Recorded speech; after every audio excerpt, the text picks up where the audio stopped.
Am I wrong for telling my sister she should have shaved before my engagement party? I, female 27, got engaged recently. We had the engagement party at a restaurant. It was paid by my future mother-in-law. My sister, 22 female, came with my parents. She is the type that lives by the body positivity concept, which is more than okay, but she tends to put me in situations where I find myself having to deal with people's reactions. I'll explain what I mean in a minute. She came to the party wearing a dress above the knee. My future mother-in-law and the other woman were staring at her legs constantly. Mother-in-law then pulled me aside and pointed out my sister's leg hair. I was completely baffled and quite shocked. She said it made her and other women feel uneasy and weirded out. I said I was sorry for how they felt and tried to stay calm, but I was mad from the inside. The woman continued to stare and my sister acted like everything was fine. I honestly felt like she caused disruption to the party. I brought it up with her later and told her about what the guests felt about her unshaved legs. She kept chewing her gum while completely acting like it was nothing. She said my future in-law women need to chill. I told her this was unacceptable and that she should have shaved before coming since it was my event and I had to deal with the looks and disruption from the women. My parents told me to get off her back and leave her alone. Then they left. My mom is now telling me to apologize for upsetting my sister after she came to share my happy moments. I told this to my fiance and he just kept laughing and making comments about us being ridiculous. Am I wrong here? I feel like she disrespected me and my guests. The guests stole our Thanksgiving turkey.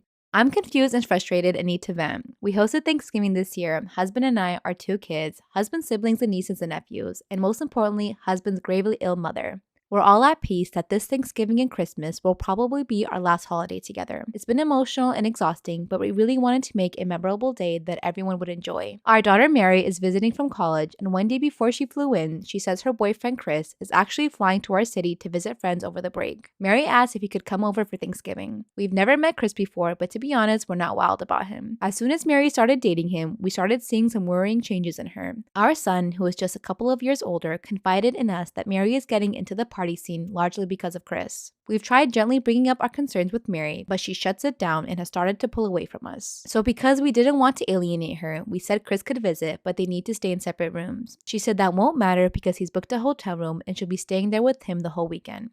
Okay. Cut to Thanksgiving and Mary and Chris arrive. He's not the greatest. He makes a couple of rude and snide remarks throughout the visit and hits the alcohol way harder than is appropriate. My family was in a very earnest mood, if that makes sense. Lots of emotion, and he was just dismissive and flippant and cast a shadow on everything. At one point, everyone started telling stories about their favorite holidays at mother-in-law's house when she would go all out for family parties. My husband and I stopped working in the kitchen to join the conversation. When we go back to the kitchen after maybe half an hour, I went to check the turkey in the oven and it was gone. Completely missing. I asked my husband if he did something with the turkey and he was just as confused as I was. We looked all over the kitchen and house and couldn't find it. We go out to the living room and ask everyone if they know what happened to the turkey and no one knows what we're talking about. At this point, I realize Chris isn't around. I pull Mary to the side and ask where he is because I don't want to jump to conclusions and make accusations. She said he had to leave to go meet up with friends. I asked her to text him and asked if he knows what happened to the turkey and Mary kind of rolled her eyes. At this point, it's dawning on me that Chris probably stole the turkey and left out the back door while we were sharing stories with mother-in-law, but I'm so confused why anyone would do something like that. I can't bring myself to actually make the accusation out loud. So we were left in the terrible position of having everything else ready but no turkey. We had to break it to the family that we had no turkey and everyone is confused and sad. Mary said she had to get going to an event with Chris, which deeply disappointed me. I told her as much and she said that she'll see us again later this weekend. My in-laws went driving around to restaurants and grocery stores and pieced together enough stuff that we were able to have a meal much later than expected, but it felt like the whole day was ruined. Everyone was kind of murmuring together about Chris leaving around the time the turkey disappeared, but no one wanted to actually accuse him out loud because it's such an explosive allegation and there's not actually any proof. I'm just confused why anyone would do such a thing and heartbroken because my mother-in-law didn't deserve this at all. At one point, she teared up but pulled it together. I'm also increasingly angry with my daughter because I feel like I can't see anything because she'll just pull away more. Okay, they have an update. I was talking with my son today and he told me that last night Chris started taunting him over text about the missing turkey. So that settles it. Chris stole the turkey basically as a big fuck you to all of us. My son didn't say anything at the time because he didn't want to make people more upset than they already were. I've tried calling and texting Mary, but she is so far ignoring me. That's all I have to say about this. My 33 female, husband 40 male is considering conceiving a child with his ex.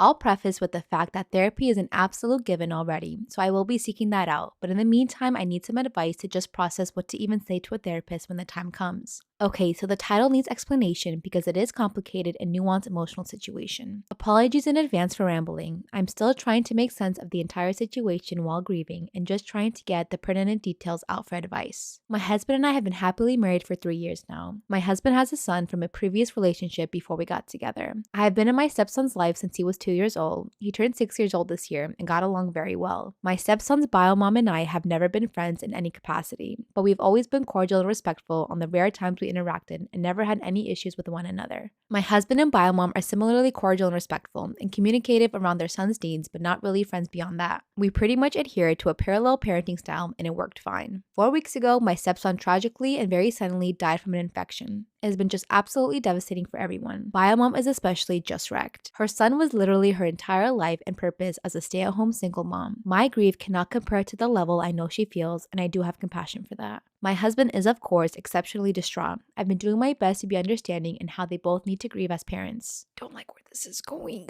2 days ago, my husband said he had something he needed to discuss with me. He explained that Biomom approached him with a request. She asked my husband to be her sperm donor for IVF as she desperately wants to be a mom again and wants to conceive a child with the same partner that her son had.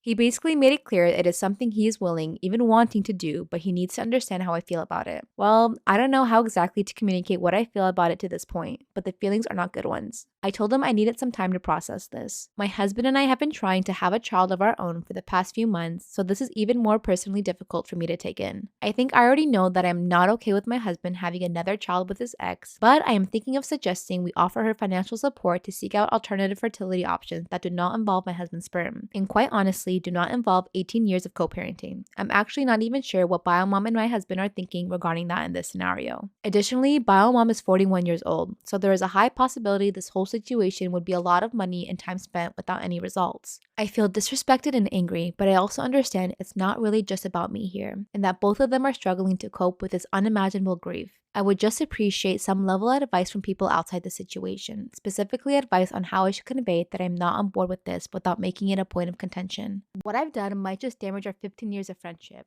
Am I the asshole for canceling a check of $12,000 that I wrote for my infertile friend for her next IVF cycle over a joke? I, 35 female and infertile. My ex-husband and I tried everything to have kids, but it just never happened. He divorced me, went and married someone younger who was able to give him a kid from what I gather. They're expecting a second child together. It hurts like hell seeing someone else have what I couldn't. I get frustrated with myself sometimes and with my family blaming me for basically everything. I turn to my friends for support, especially Alicia. She's in the same infertility boat as me, but she and her husband are currently trying IVF, hoping it'd work. Alicia asked for me to help pay for her upcoming IVF cycle. I agreed to write her a check of $12,000. I really wanted to help her, and the money came with no strings attached. I wrote the check and gave it to her last week. She was very appreciative of it. The very next day, I got a sudden message from a mutual friend, Carol, with a screenshot of the conversation she had with Alicia. Turns out she and Alicia were talking about the next IVF cycle, and Alicia said she hoped the cycle would work because she didn't want to end up divorced and having her husband go marry someone younger and have a baby with them and another one on the way. Oh, she was doing a low blow. What the F? Well, she's alone and without a family at 35. She's 32. I was stunned and hurt. I knew she met me here, but I did not confront her. I simply contacted my bank and canceled the check. In the evening, Alicia called to ask why I canceled the check, and I told her. She went batshit, saying she didn't mean it that way and that she thought this was somewhat of an inside joke between desperate and fertile women. She came over with her husband the next day, begging that I write another check, but I refused. An argument ensued, and her husband thought I wasn't being supportive of her like when she supported me throughout my struggles. She left crying, and we haven't talked since then. Her husband keeps reminding me, while repeatedly calling Carol a toxic snake, of the date of the next cycle, saying they can't have it after I took the money that was supposed to pay for it back. Some friend thinks I'm being oversensitive. Carol's on my side telling me to tell them to go to hell, but I feel so bad about it. What I've done might just damage our 15 years of friendship. Maybe I should not have canceled it, but I just felt so offended by what she said about me and how she basically mocked my unfortunate circumstances. So, am I the asshole?